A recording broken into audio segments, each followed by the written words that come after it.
Hold on to your knickers. It's snippet time.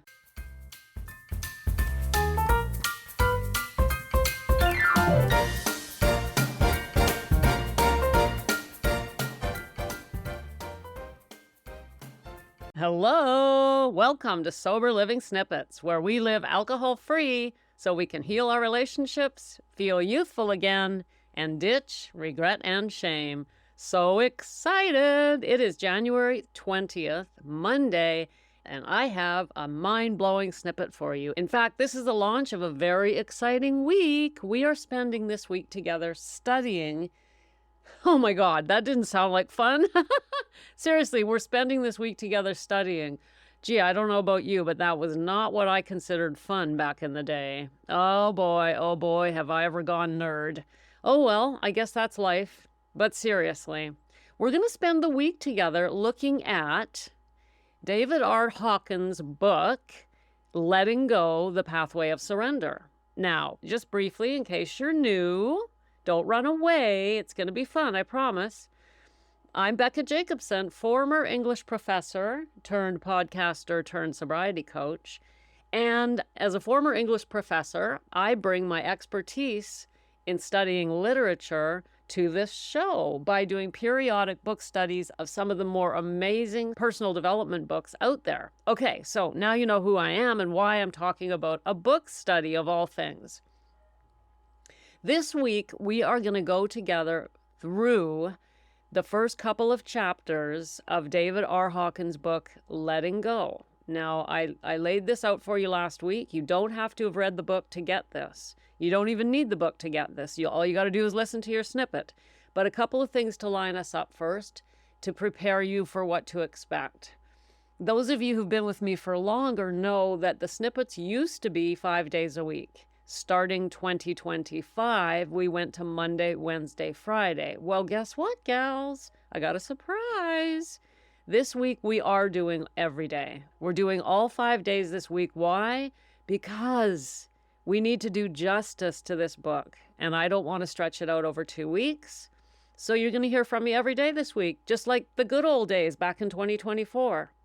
Okay, so today I'm going to share with you a quote from the first chapter of this book, which is actually the introduction, and then we're going to talk about it, and that will be our launch. But first, who is Dr. Hawkins? Well, first of all, he was knighted. So he was actually Sir David R. Hawkins. He was an MD and a PhD, but way, way more interesting than that. But before I tell you this, one of the websites I looked at that has a picture of him, he's this distinguished-looking gentleman wearing a suit with a gray beard, looking just like you might expect a professor to look, but he's holding a teddy bear and has this giant smile on his face like a child. He just looks so joyous. And do you want to know why? He was an enlightened being. So this man didn't just study this, he actually lived it. Let me read a little bit from his bio. Sir David R. Hawkins was a nationally renowned psychiatrist, physician, researcher, spiritual teacher, and lecturer. The uniqueness of his contribution to humanity comes from the advanced state of spiritual awareness known as enlightenment or self-realization.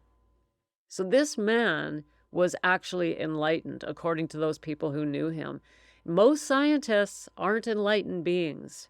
Dr. Hawkins was uniquely qualified, therefore, to present a spiritual path that is scientifically compelling to modern society, because he didn't just study it and teach it, he practiced it, and he ended up demonstrating it in his own life. I encourage you to go ahead and Google him and find out more. This is the man that we have the honor of studying this week together. Do I recommend you read this book? Well, sure. Why not? It's an amazing book. He goes very deep, but I've also heard from more than one client that they found the book a bit of a slog to read. It is fairly academic, and he gets into a lot of the details of the studies and levels of consciousness and things like that. So make your own decision. Go ahead and have a look at it.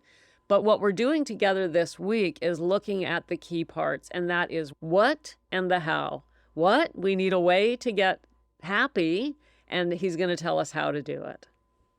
So that's chapters 1 and 2 are the key portions of this book, and that's what we're going to study together. Okay, so I just wanted to ask you a question before we start. Were you expecting comedy? Were you expecting this to be funny? I can tell you right now, I wasn't, and it is. This quote I'm sharing with you today, when I first read it, the first time I read it, I'm reading and reading and reading, and all of a sudden it got funnier. And next thing I knew, I was giggling because what Dr. Hawkins is doing in the following quote is being absurd. He is showing us the absurdity of the human condition. So bear with me because this is a fairly long quote, but I am going to read the whole thing to you. In the introduction, he says, when upset, you go to a doctor or psychiatrist, an analyst, a social worker, or an astrologer. You take up religion, get philosophy, take the Earhart seminars, tap yourself with EFT.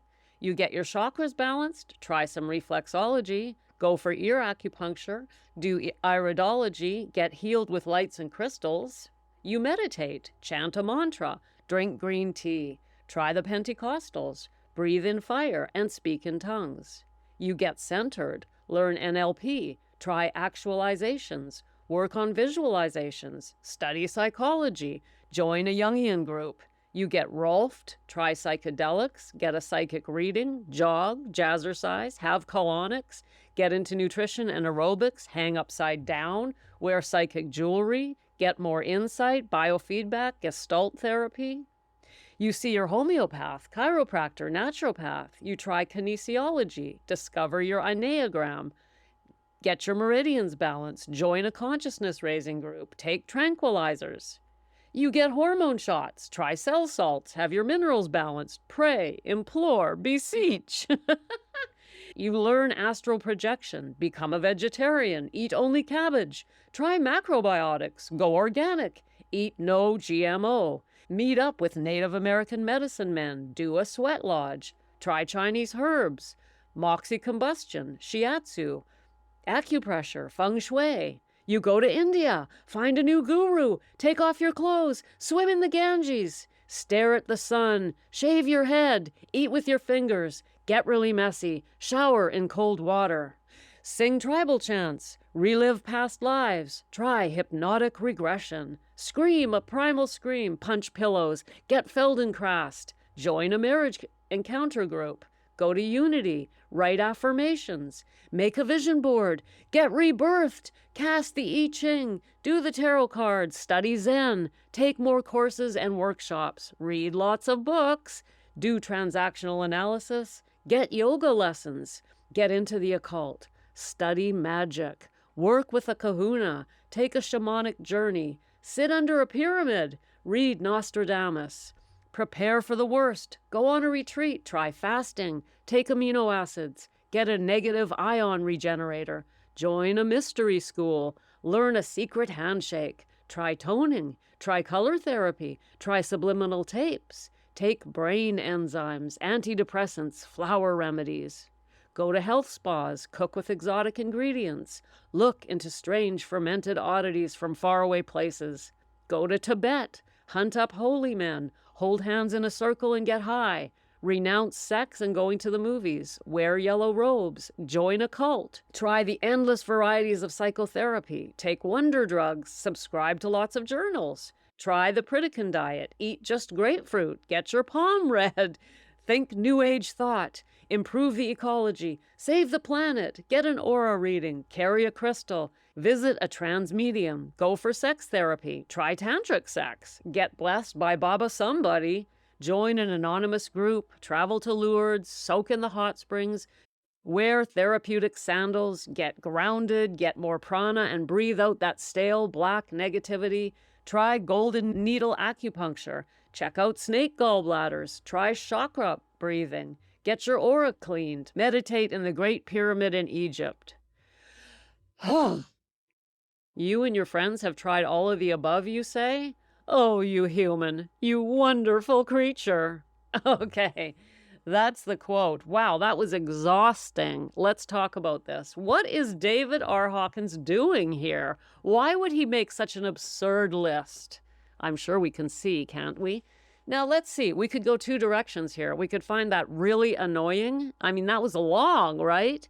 But you can see what he's doing. He could have just said, you know, Humans have tried over the centuries, hundreds of different ways to solve the mystery of being human, to find out how to escape suffering, how to get happy, how to find the answer to all our problems, right? But instead of saying that, he makes this list to show us the true and real, not absurdity. The list was absurd. I really did start giggling the first time I read it. But by making such a crazy, bizarre list for us, it allows us to step back and look at the human condition and look at why are all these things in existence?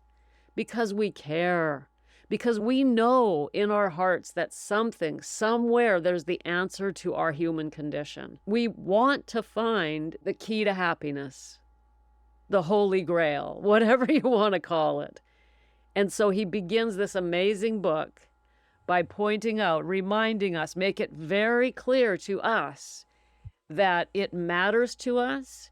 And we've tried and tried and tried. And by using the classic rhetorical strategy of show, don't tell, he really drives home to us the intensity of the human search for happiness. And as I say, if he'd have just said to us, we've tried a lot of things, it just wouldn't have hit home. So instead, he gives us this. And, reading it out loud was hard. It's also hard to read. It's hard. I've also got the Audible. It's hard to hear. But it was really powerful, don't you think? It's this type of strategy that makes him such a good writer. It's also this strategy that makes the book a little bit of a slog to read. As I mentioned, I've recommended this book to a few clients, and a couple of them have said, yeah, I just couldn't really read that book. It's not the easiest read. That's why we're studying it together, and that's why we're only studying the first couple of chapters. So don't go anywhere. If that quote annoyed you, then you need to be here. Get the humor behind it, lighten up a little bit, and stick around, because tomorrow we're going to continue reading and we'll see the direction he's going. He's going to say to us, guess what? The answer is so simple. It's right here, and you don't need to do any of those things. So I hope you're excited, because that is what we're doing this week. Now you've been introduced. That's the beginning. We've set the stage for our little book study this week, and the message is clear. Humans want to find the answer to happiness. We want the answer. And that's why you're listening. And that's why I'm speaking. And that's why we're here. And that's why we read the book. And that's why he wrote the book. So if you want to really get into the spirit of this, I've decided, whether you want to play along or not, to give you some micro homework every day this week during this study. Today's micro homework is journal the things that you have tried to make yourself feel better. List the things that you have tried to make yourself feel better, especially the things you've tried to get over alcohol. But not just alcohol, anything. Get healthier, get happier. You heard his list. Which ones have you tried? Make a list and have a look at it. It'll help you get some clarity on where we're going next. It'll help you get clarity on your own journey. And a reminder, as always, when you decide you are ready to take your life to the next level, and you know that you need support, which you do, you can always reach out, and I will take you by the hand, my dear, and show you how to live happy, healthy, and alcohol-free. All you got to do is go to the show notes, click the link, and we'll get together and talk about your personal journey to freedom. So there it is, gals. Thanks for joining me. Remember, I'm always rooting for you. See you tomorrow. Thanks for popping in. Be sure to come back tomorrow so we can keep your head on straight. Sending you buckets of love.